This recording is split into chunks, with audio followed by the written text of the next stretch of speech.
Welcome to our channel. Today we how to set up Wyze Sense with contact sensors and alarms, beginner guide step by step clearly. To begin, ensure you have your Wyze Sense contact sensors and Wyze app installed on your smartphone. Open the Wyze app and log in to your account. On the home screen, tap the plus icon in the top left corner. From the list, select Add Device. Choose Wyze Sense from the available device options. Make sure your Wyze Sense hub is plugged in and powered on. Follow the in-app instructions to connect the hub to your Wi-Fi network. Once connected, return to the device list and select Add Contact Sensor.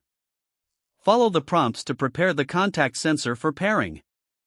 Remove the battery tab from the contact sensor to activate it. The LED light on the sensor should start blinking, indicating it's in pairing mode. Wait for the app to detect the sensor. Once detected, give your sensor a name for easy identification.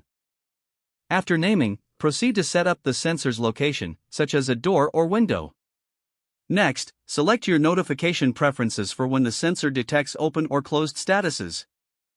If you want to add an alarm function, go back to the device list and select Alarm. Adjust the volume settings for your alarm to ensure it's loud enough to hear.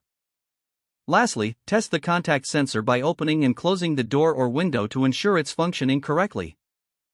Once confirmed, you are now ready to use your Wyze Sense with contact sensors and alarms.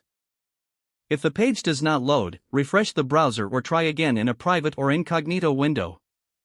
Make sure you are using the correct email address, then retype it carefully to avoid small typos. If your password is not accepted, use the reset option and create a new strong password you can remember. Check your spam folder for verification or security emails, then complete any requested confirmation steps. Enable two-factor authentication if available to improve account security and reduce unauthorized access risk.